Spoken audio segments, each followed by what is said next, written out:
And we have Buck Brannaman.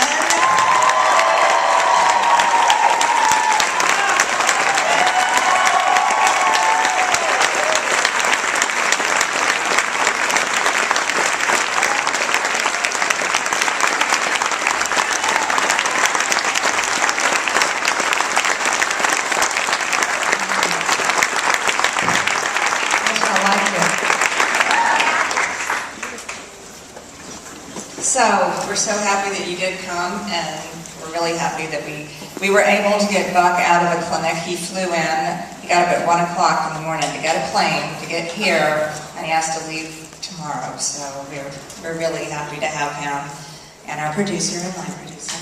So if there's any questions. So let's get some good questions. I know I had a bunch of questions while I was watching that, and I know you guys are having it. Let's see some hands. You were the first hand. Let's hear a good question.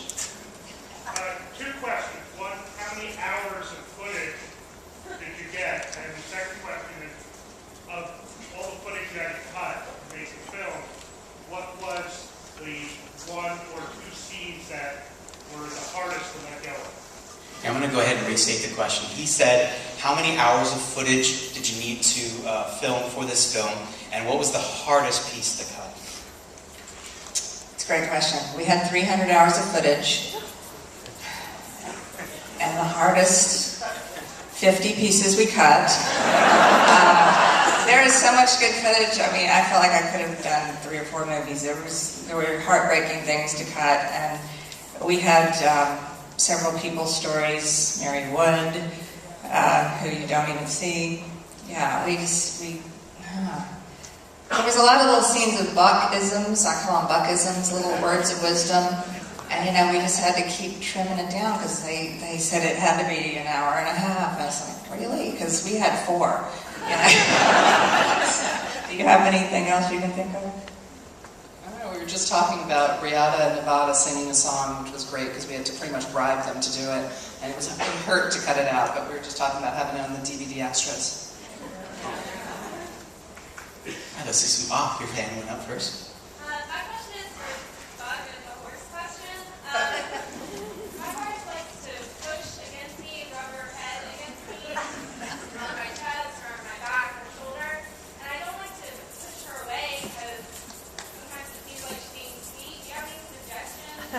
Well, yeah, I do, as a matter of fact. I'm sure that comes as a big shock to you. Well, see, a lot of times, sure, you don't want them to get too carried away rubbing against you like that, because they can hurt you and they wouldn't mean to. First thing you know, they're stepping on you. But at the same rate, you appreciate the fact that he feels that comfortable with you. And what a lot of folks might do is they might whack the horse or kind of really get after him, and well, that's not the right idea, because you might be able to get him to quit rubbing on you and pushing you around, but then all of a sudden then he's scared of you, and then you think, gee, at least when he was sort of pushing me around, we were kind of friends.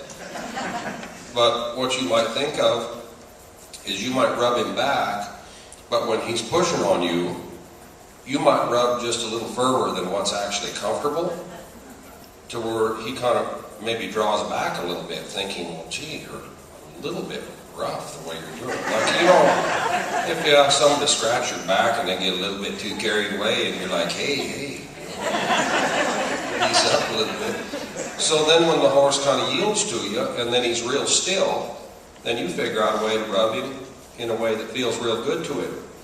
And it won't be too long, he'll feel like he has pretty well trained you on just how to rub.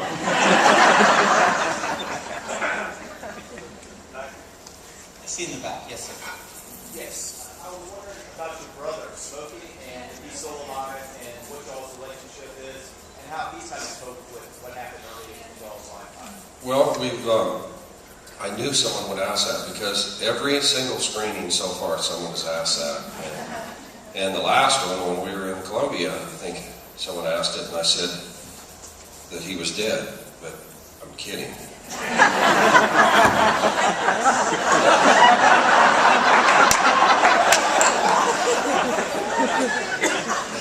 He wasn't as interested in horses as I was, you know, and sometimes you'll get brothers like that, that one sort of really likes horses and animals, and then the other one, you know, likes cars and tractors. And he was sort of that way, so he joined the Coast Guard right out of high school, spent 25 years in the Coast Guard, retired, and raised a family, and has a real, just happy life, lives in Wisconsin. So things worked out just real good for him. Right here. The scenes with the cult broke my heart. That the cult was having to pay for the price of the owner. Me too. Another option for that cult? Not really there because of the fact that even Dan, who was trying to help out that gal with the horse, he does that for a living, and with his level of experience, there was no way without me living with those people that they were going to get along. You could see that when I was around, things were progressing with the horse, but as soon as I wasn't right there in the pen with the horse, there was no way they could do it. So it sort of becomes a moral issue that, you know, as soon as you drive out of that place, that someone's going to get hurt or killed.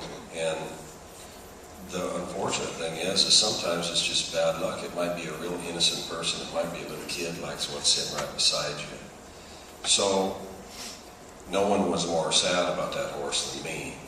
But for the greater good, that was the decision she had to make. But to me, the bigger point to that whole thing is that if you're going to have horses, if you're going to have dogs, if you're going to have children, there's a responsibility of raising them right, teaching them how to fit into society, teaching them how to get along in life, and starting early enough that they've got a chance, that they can make it. And it's no different. The responsibility you have with animals is what you have with your children. You know, a lot of times people kind of condemn kids for some of the horrible things they do, but the first thing that comes to my mind is where the hell were their parents?